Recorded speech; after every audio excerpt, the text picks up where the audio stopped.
Okay, over to you, India. So yeah, I'm going to be telling you a little bit this morning about some nice wines for the summer and pairing with them. So a little bit about food and wine matching. So I'm going to talk to you about how to pair food and wine, give you some of the main tips for how to do that, and then we'll talk about specific wines that are nice at this time of year, and hopefully some inspiration of nice food that you could eat with them, complete with recipes too. So next slide, please, Louise. Oh, this is where it this is where it doesn't work. Or maybe just scroll down. There we go. So I'm India, my company's Bottle Bazaar. I'm WSET level 3, that's Wine and Spirits Education Trust. There's 2 stages above that, which are diploma and then Master of Wine. So they're huge, and at some point I want to do the diploma. It's about 2 years worth of studying, tasting about 10 wines a week. And through having babies the last few years, I haven't really had that capacity.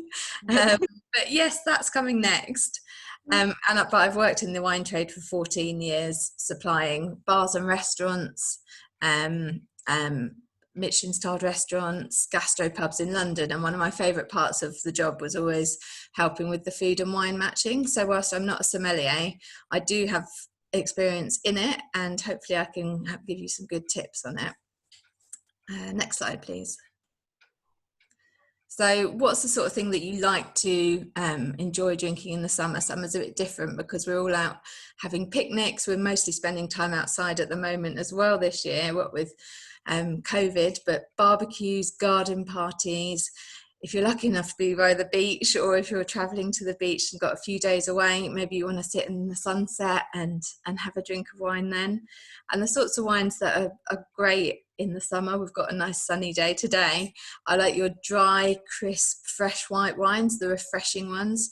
Most people don't tend to go for the heavily oaked wines unless that's your style. But in the summer, lots of people are going for your sort of Sauvignon Blanc, Albarino, Pinot Grigio. These types of wines are really refreshing.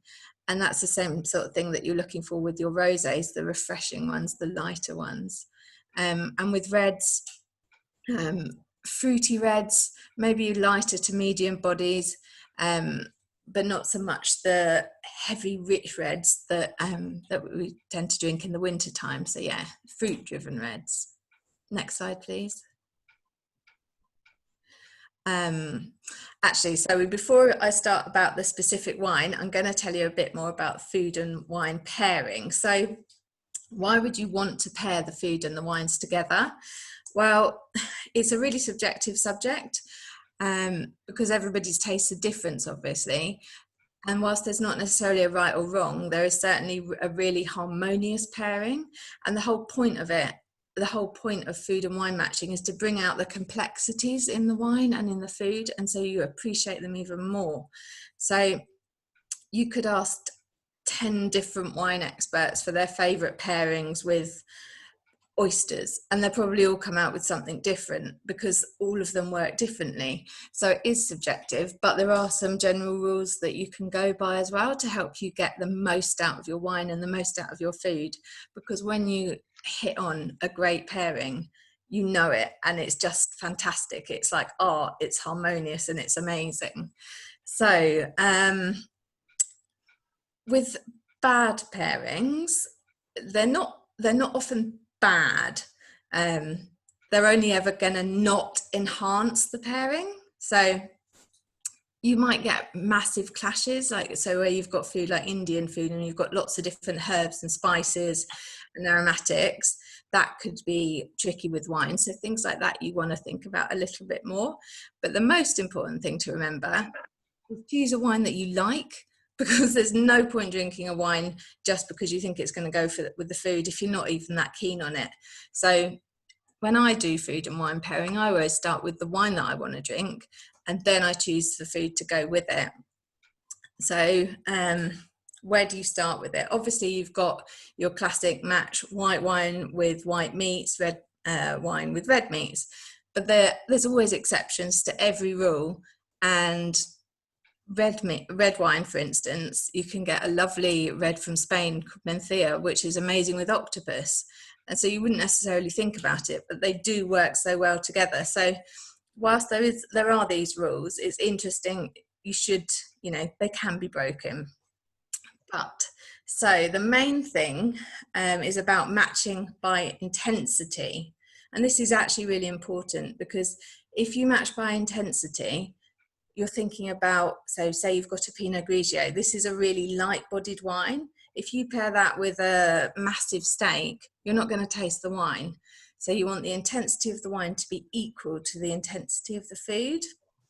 So something like Pinot Grigio would be much better off with a light pasta, that's something lemony, like a lemon and soft cheese, that sort of thing. It echoes that really nicely, and neither of them will dominate. So you're matching by intensity. The second tip is to match by flavours. So when you look at your wine, and you check the flavours that are in the wine, it's quite nice to echo those flavours in your food. The only thing to bear in mind here is about the fruit flavours, because you don't want your food to be sweeter than your wine. That's when it will be a bad pairing. So if something says it's got exotic fruit flavours in it, you're not necessarily going to want to go and put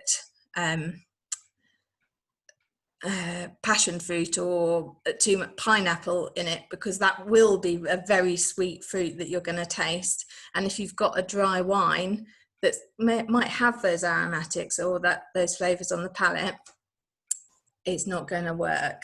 So yeah, bear that in mind.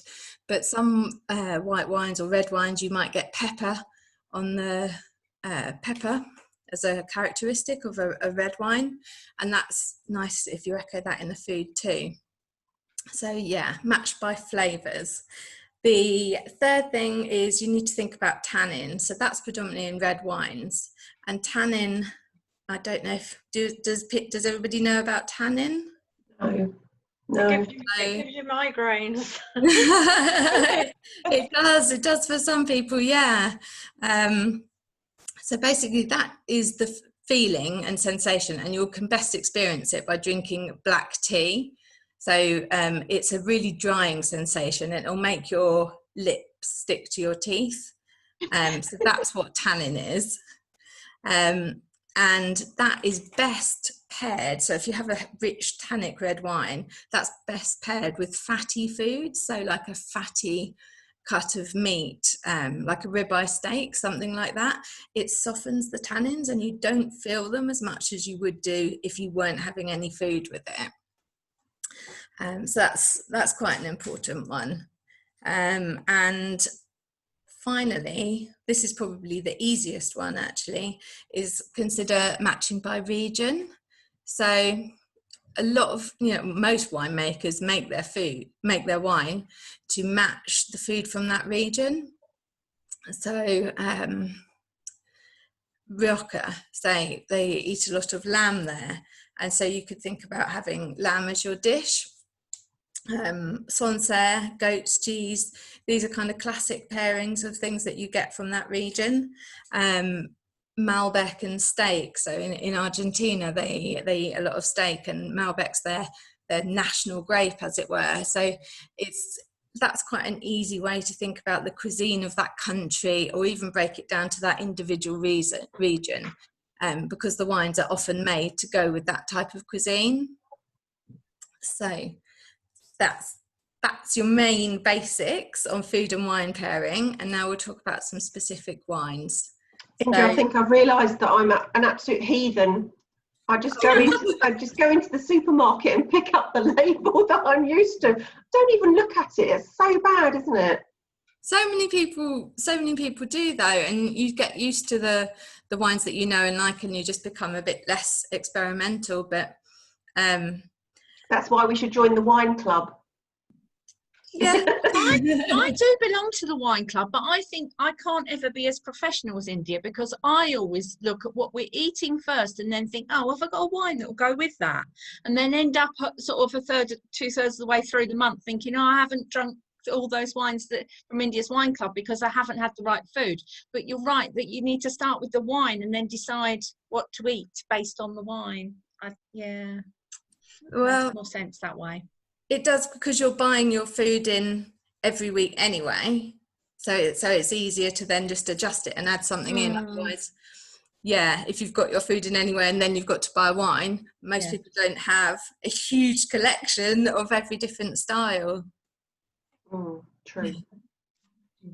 Right, so this first wine is absolutely beautiful, and I've gone for wines and grape varieties that are slightly different to the norm. So this is the sort of wine that if you like Sauvignon Blanc and Albariño, you should like this style. It's that dry, light, crisp, fresh, lovely and refreshing. And the main grape variety here is Loureiro. So Loureiro is a Portuguese grape variety. This wine is 100% Loureiro. It's also known as Loureira in Spain, and it comes from the sort of the northern part of Portugal in the Vinha Verde region, and they get a lot of rainfall up there. It's cooler climate, and that helps retain those fresh characteristics in the wine. So they keep their sort of fruitiness and their aromatics, and it's just a really beautiful wine for summer. This one we did do in the wine club, not in summer, in April, but it was really hot then, and it was fantastic. I don't know if any of you remember. Karen, do you remember this wine? Oh, I'm not very good at remembering individuals, I have to say. It might still be in my fridge as well. That's the other thing, because I might not have got round to it. I need to look at what I've got left. We'll come round and help you have a look, Karen. Yeah, that's really kind. You're very thoughtful. So the grapes in this wine, they're hand harvested, and hand harvesting is fantastic. It means that the grapes are handled much more carefully than if they've been machine harvested. So they're less likely to get bruised. You wouldn't pick up bruised fruit from the supermarket, from the greengrocers. You pick up the best that you can find. And so, yeah, that's what hand harvesting does. And it also means that the grapes can be selected, so they can select the ripest ones, the ones that they want. So they've got the best grapes in there. So that's a great thing about wine. So if you notice that on the back of a wine label, that's an indication of quality. And the wine is unoaked, which means it's a really pure expression of that grape variety, and it's giving you lots of lovely citrus fruit, lots of lovely tropical fruit flavours, and it's just really fresh and vibrant. It's yummy. And so the sorts of things that you could try with this wine would be your sort of fish, seafood, light meats, salads. Yes, it's lovely with salads because it's so light and fresh. What other things are we saying? So like gently spicy food. So I wouldn't put this with anything too hot because it's still a dry wine. But if it goes with something like a fresh red chili, that sort of thing, nothing massively spicy, but with a little bit of warmth, it can work well with. And with quite soft, creamy cheeses, it's lovely like that. And that wine's about £10 a bottle. Next slide, please, Louise. So this is a great pairing to have with it. It's crab and corn cakes with sweet chili sauce. So it's got really yummy, like white crab meat in it. And that works well with it's a white wine. It likes the seafood. The corn, that's not a dominant flavour, so you don't really need to worry about that too much. And sweet chili sauce, because it's sweet chili, it's not too hot. So other parts of this, so they're fried crab cakes, and this wine's got high acidity in it. So high acidity wines are able to cut through the fattiness of it being deep fried, so that balances it, and it lifts it, and it makes it feel like a lighter dish.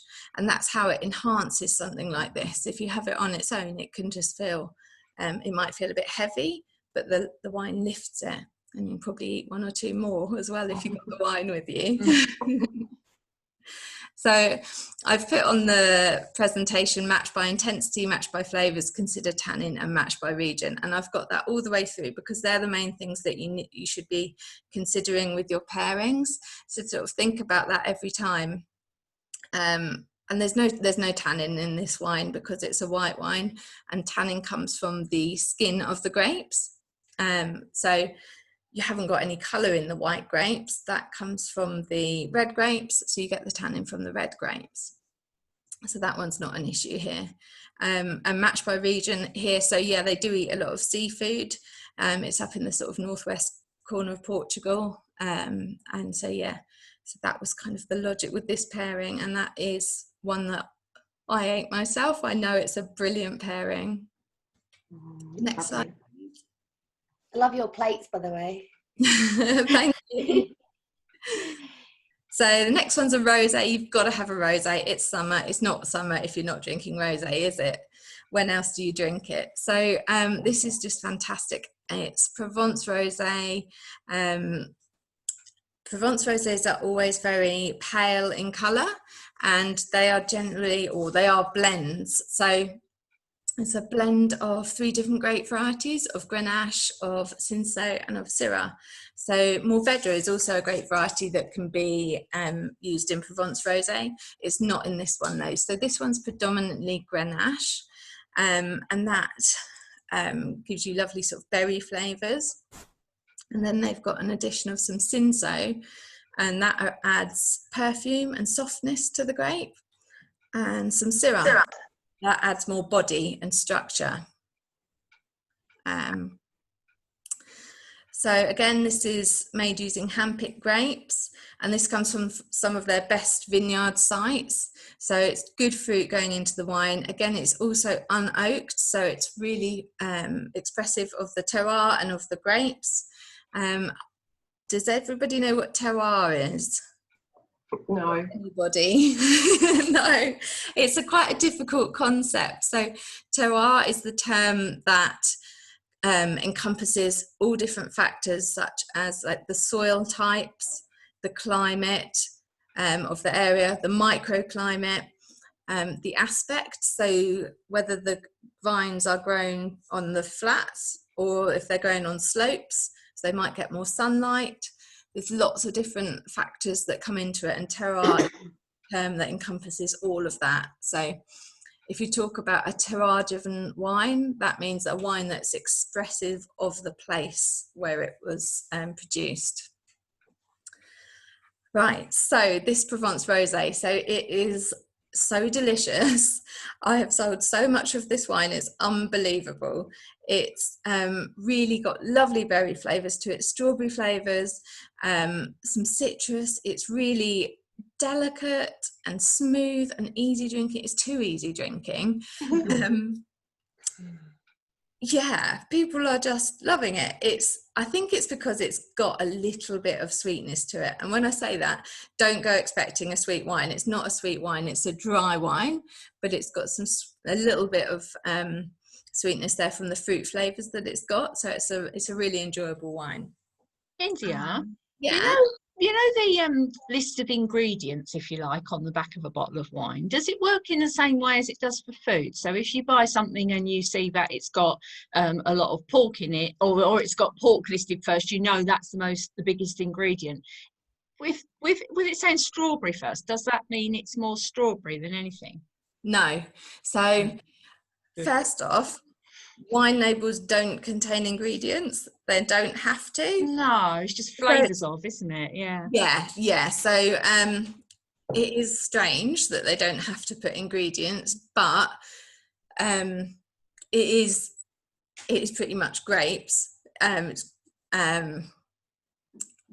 when they talk about oak, they haven't added oak to it. It's just that the wines have been aged in oak barrels So naturally the characteristics from the oak will seep sort of into the wine, because the wine's stored in it, so they will take on some of that character.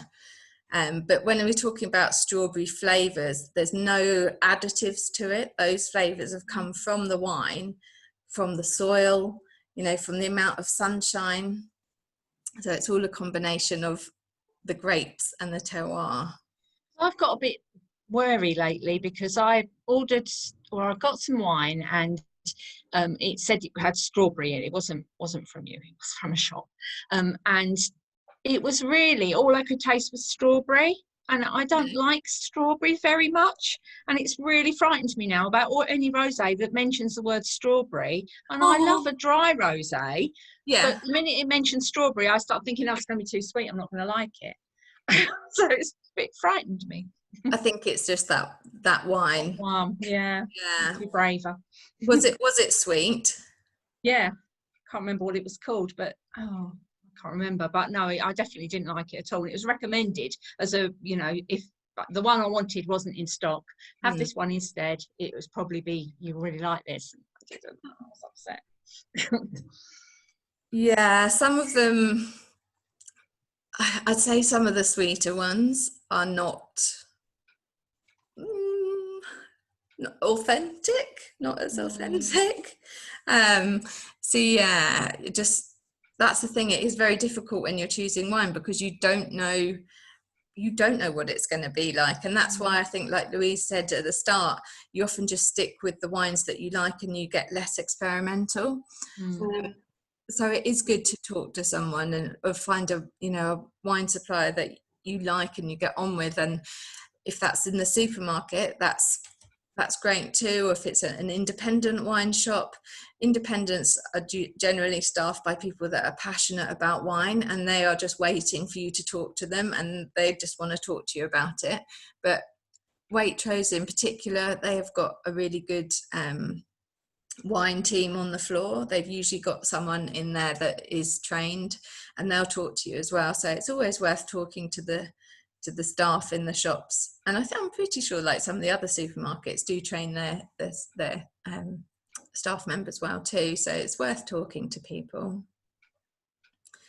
Where did we get to? So food pairing ideas for this wine. So it's a pale rosé, so think about your paler meats and fishes. You don't want anything too big and rich, because it is a light wine. It's a light bodied wine. It's delicate, so you don't want food that's going to overwhelm it.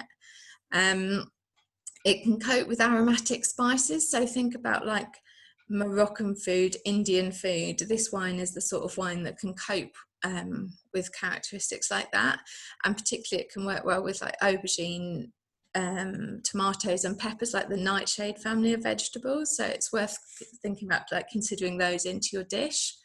Next slide please, Louise. So this is an example where you can go against the recommendations. So this is lamb that I've paired it with, but it's light lamb, and that's the important thing here. It wouldn't work with like a lamb kebab. That would be too heavy, too rich. This is light lamb cutlets. And I don't know how clearly you can see that picture, but it's slightly overcooked, and it would have been better if the lamb was a little bit pinker. But that's an aubergine tarrata dish, and that's got almond, feta and dill and a little bit of green chili in it, and all of that worked like really, really nicely with the rosé. And it's a really interesting dish, and I've got the links in there as well, so if anyone wants to see them afterwards, there's all the recipes there. But when you think about the intensity of flavour of that dish and with the wine, they balanced nicely. You could still taste both of them, and it was really harmonious. Next slide please, Louise. So a red wine. So this one is absolutely perfect for a barbecue. It is probably on the richer side, but if you're having a barbecue and you're having barbecued meats, you need a wine that is going to stand up to that. And this is what we've got with this. This is a Tannat. This is the grape variety is Tannat, and it's an alternative to Malbec. Most people think about Malbec because it's so popular and so well known, but this is another superstar from Argentina, and it is a really lovely expressive grape variety. Again, the grapes are hand-picked, so that's a mark of quality, but this one has been aged in French oak for a short amount of time, so it's not overly oaked, but what you get from that is the sort of the smoky characteristics and that spice coming through, and it's got really nice berry fruits, it's got a chocolatiness, and that is going to work very nicely with rich red meats. So get out the barbecue and get this wine out, because it's just a perfect pairing for it, really. We had that in Wine Club, didn't we? Yeah, that one was. Yeah, I definitely remember that one. Yeah, towards the start of the year. Yeah, really nice. Yeah, that one's been very popular too, because it's got so much character. And that one's £9.50 a bottle. For £9.50, you're getting so much wine for your money, and because it's Tannat, nobody knows it. It's not the sort of thing that you just go and pick up off the shelf. You need someone to tell you, like, actually, this one is really worth you trying. But it's a great one. So yeah, the food pairing ideas we've got here, like spicy sausages, chorizo, salami, those sorts of things work well. A rich moussaka, that's probably not so much of a summer recipe, but yeah, the barbecue foods is definitely where we're at with this. Next slide, please, Louise. So here, really thinking about matching by intensity and matching by region. So the Tannat is an Argentinian one, and in Argentina, they love their barbecue, they love their steaks, they love their meats. And so what we've got here is a char-grilled steak with chimichurri and ensalada criolla. So in Argentina, they don't tend to use particular marinades or sauces or anything. So you just want a nice steak. It doesn't matter what, you're just your favorite cut. I like ribeye because you get all of the flavors from the fat marbled through it, and so it gives a really nice flavoursome steak. But just simple, char grill it on your barbecue, and then chimichurri. So that's like an Argentinian salsa, and it is it's parsley predominantly, garlic, olive oil, and so there's a recipe on there as well, and they have that as a salsa, and then just a sort of simple salad. So ensalada criolla, that's like the sort of typical Argentinian salad. So it's a relatively simple dish, but it's so delicious, and the rich steak is what really goes so nicely with it. And when we're saying about consider tannin, so there is some tannin to this wine, and the reason I like it best with the ribeye steak is because that has got the fat going through it, and the tannin in the wine will really cut through that fat, so it balances it out, and it's good pairing. Next slide, please. So another red. So this is a slightly different red option. It's it's medium bodied, and it's made by 15 families of farmers in the Douro Valley in Portugal. And this is a really gorgeous wine region. Even if you're just looking for a holiday, maybe not this year, the Douro Valley is gorgeous. It's a UNESCO World Heritage Site, and it's just absolutely stunning. It runs along the Douro River, and you've got high valleys coming up either side of it. You can take a train journey that winds round the edge of the river. You can take a boat down there. It's just a really gorgeous region, and they happen to make great wine there too. So this wine is a blend of different grape varieties, and Touriga Nacional is the main one in this blend, and it's like Portugal's sort of flagship variety. It's their great grape, and then they blend it with some Touriga Franca and Tinto Roriz, which are two other Portuguese grape varieties. Tinto Roriz is the same grape variety as Tempranillo, which you find in Spain in Rioja. So there's loads of different grape varieties that they're allowed to grow in the Douro. They can grow like over 100, I think. So, but there's just these 3 in this wine. Again, it's a good wine. It's hand-picked grapes. This wine is unoaked, so it's just purely expressive of the actual fruit and the grapes.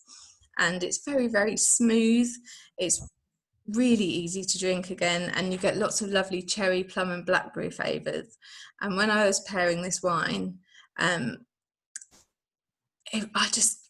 struck on the perfect pairing, which I'm about to introduce you to, and it just enhanced it so much, because personally, by choice, I tend to drink more white or rosé, and it's rare that we'll go through a bottle of red wine at home.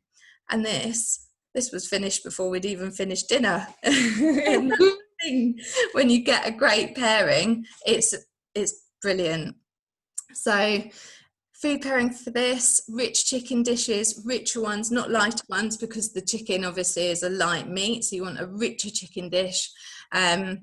Grilled and roasted red meat, so that's great for your barbecue with your beef and lamb and burgers and all that sort of thing. Venison, risotto, chili. Mushrooms is a good vegetable that works nicely with it too. And mild to medium cheeses, because this is a sort of more medium bodied wine. You want to reflect that in the cheeses that you're having with it too. Next slide, please. So this was the brilliant pairing that I had with it, and really enjoyed it. And it's also the easiest one to make because we cheated and used Nando's. So it's with a Nando's rub and a Nando's sauce, so it's so easy to do. So you've got to do this. But I think the key in it is, when you've got simple recipes, is to use the highest quality ingredients that you can afford, and sort of just trade up one. So we got a better quality chicken than we would normally get. Just put the rub on, barbecued it, and with Nando's medium sauce. So Nando's do like medium and hot, and I wouldn't pair this wine with the hot sauce because I don't think it would handle it, but with the medium it was just perfect.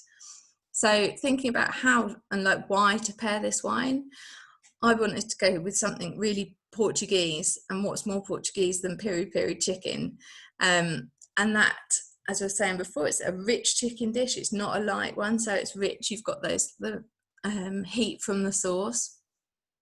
There's not really too much tannin to worry about in this wine, so we didn't need to think about that. But yeah, we've perfectly matched it by region, and it was perfectly matched by intensity, the intensity of the food and the intensity of the wine. So it was just all in balance, and that was a really, really delicious pairing. And that's it from me. I hope you've enjoyed and maybe picked up some tips on how to match your wines. They're quite simple, but there's lots of things to consider. So it's remembering it all, and sometimes it works, sometimes it doesn't. I had one last night that I was trying out for the wine club, and it really, really didn't work, and to the extent that I probably won't even talk about it too much because it just didn't work. And it's one of those things. So it's trial and error and getting used to it. But if you can remember any of the tips, like, match by intensity, that's probably the most important, because if one overpowers the other, you're just not gonna get the full experience. So yeah, hopefully you've enjoyed it.